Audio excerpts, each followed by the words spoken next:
Assistant Professor, Department of Mechanical Engineering, Maharaja Institute of Technology, Mysore. Today we are conducting experiment of energy laboratory, that is two-stroke petrol engine. The subject code is 18MEL58. Two-stroke petrol engine. Based on the stroke, IC engine is classified as two-stroke and four-stroke engines. In four-stroke engine, the strokes is defined as if the piston moves from TDC to BDC or BDC to TDC, we call it as one stroke. In four-stroke, we have during the suction stroke, piston moves from TDC to BDC. During compression, piston moves from BDC to TDC again. During power, from TDC to BDC, and then again in exhaust stroke, piston moves from bottom dead center to top dead center. So, stroke means it is simply the movement of piston from one top dead center to bottom dead center or vice versa. In case of four-stroke engine, it takes four strokes for one power strokes. It takes movement of four strokes for one power stroke. Whereas in two-stroke, just for two strokes of the piston, you will have one power stroke.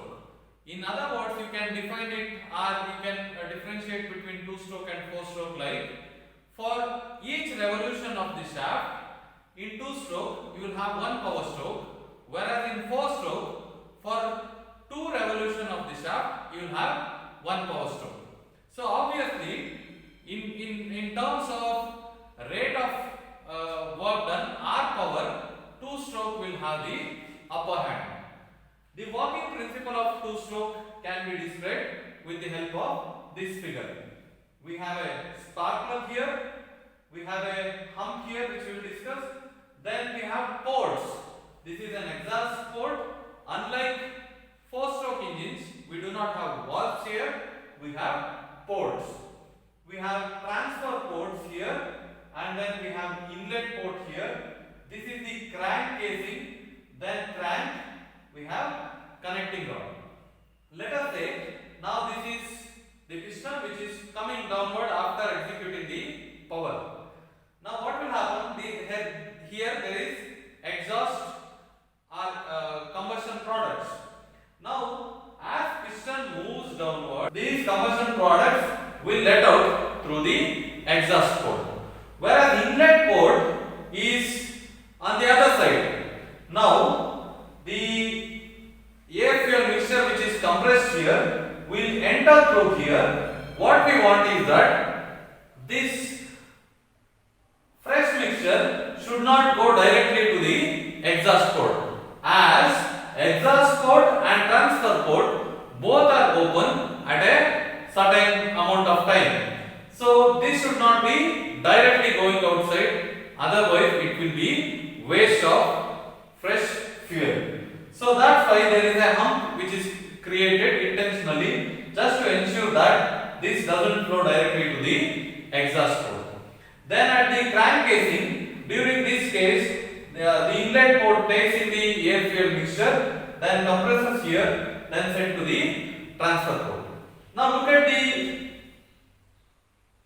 process which is happening.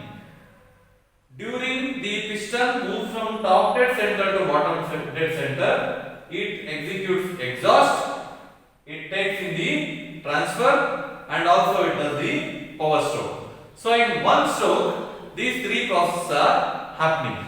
Then during the second process, that is piston moving from bottom dead center to top dead center, it is executing compression. So all these four processes are happening between the two-stroke. That's why it is called as two-stroke engine. Now, look at the aim of the experiment. We want to conduct the performance test on given two-stroke petrol engine. We have a two-stroke petrol engine on which we have to conduct the experiment for performance of the two-stroke engine. Now, specification is given. We have energy meter constant. So in order to measure the power output, the power or the shaft is connected to a electrical generator, that we have an energy meter by which we can measure the amount of energy, that is brake power. So that the energy meter constant is given 1200 revolution per kilowatt hour. Engine bore and stroke both are same here, it is 57 mm.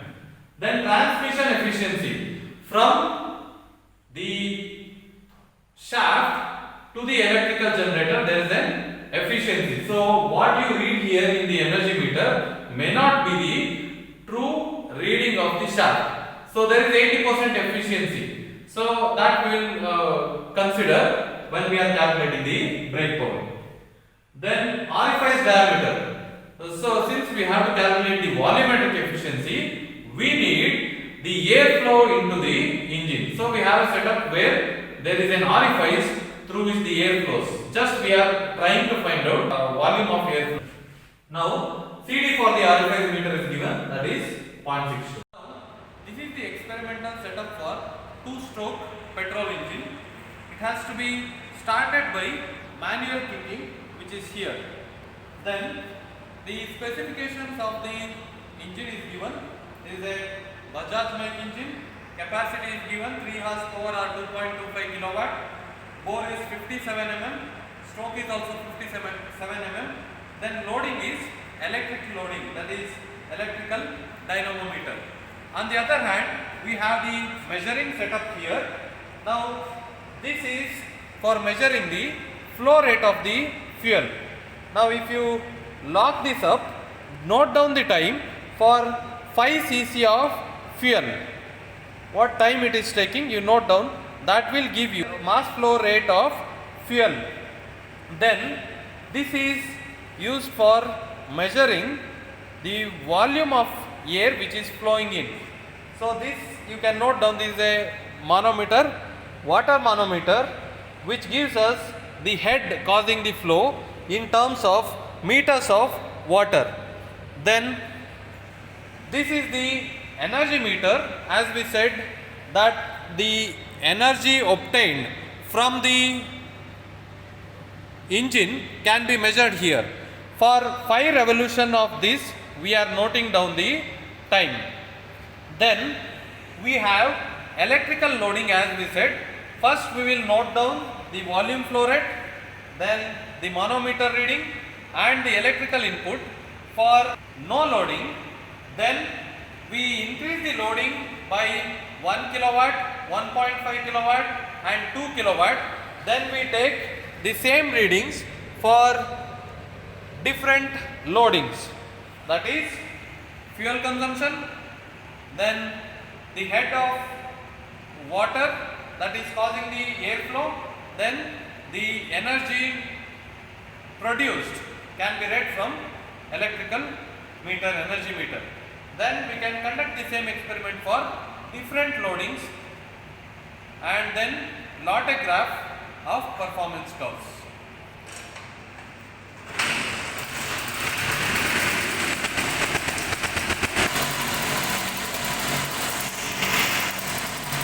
Now look at the trials.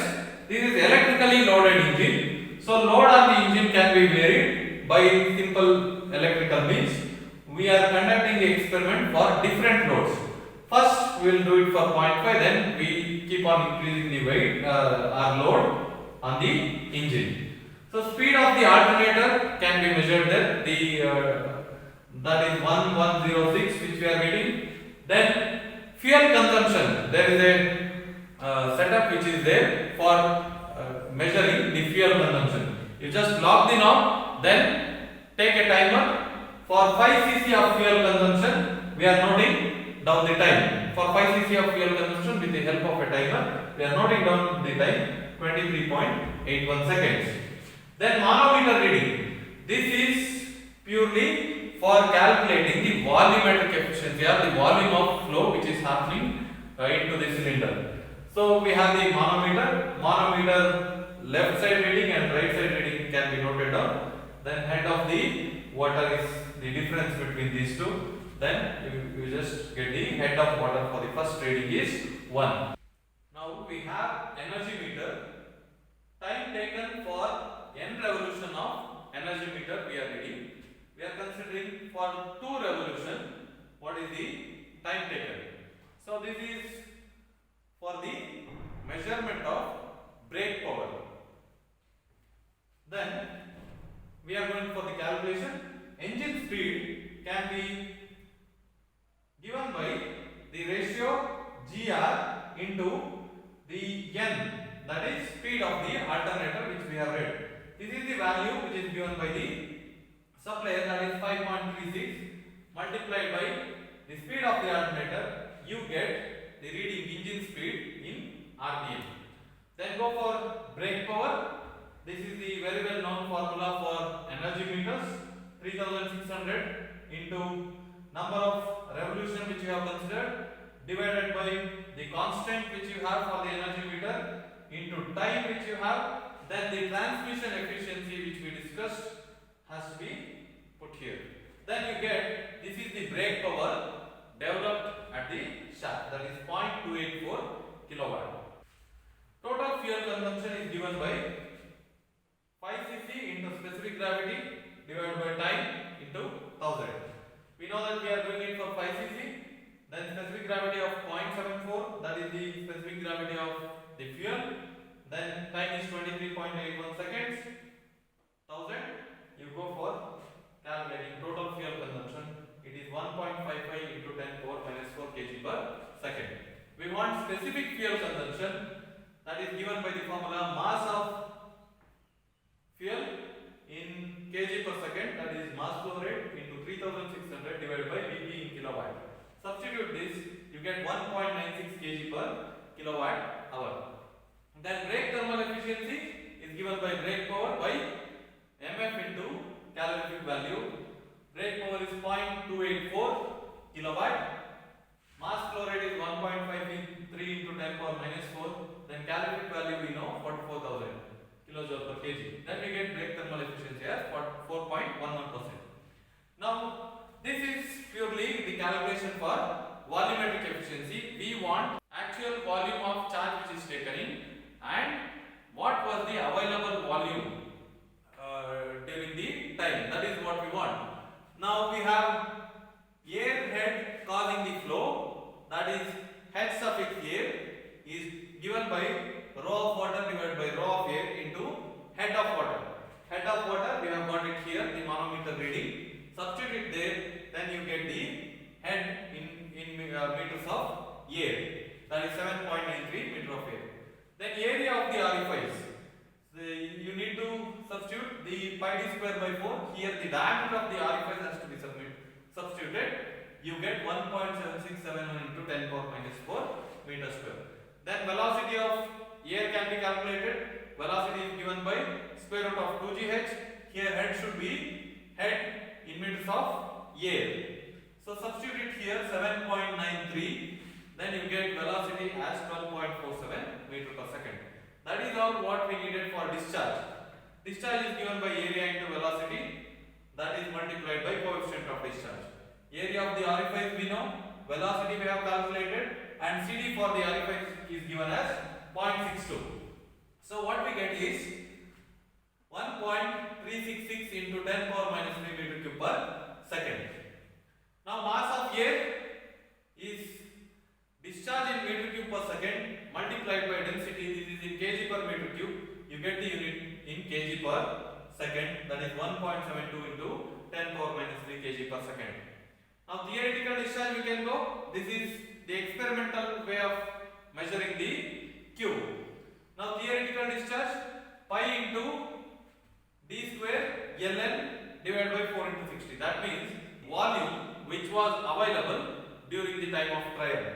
That is pi d square into L into RPM divided by 4 into 60.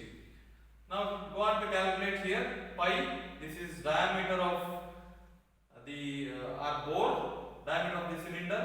Then L is the length of the our stroke. Then RPM we have divided by 4 into 16. 4 into 60 we get 14.37 into 10 power minus 3 meter cube per second. Now volumetric efficiency is given by QA by Q theoretical, which is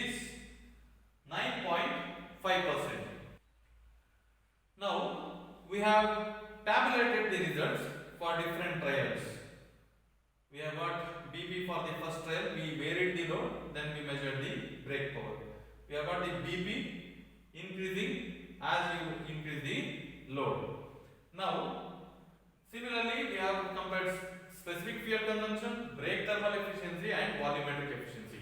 This is the nature of graph which we get. Specific fuel consumption versus brake power. As the brake power increases, the specific fuel consumption decreases. Then the second graph is brake power versus brake thermal efficiency. As brake power increases, brake thermal efficiency also increases. Then volumetric efficiency, as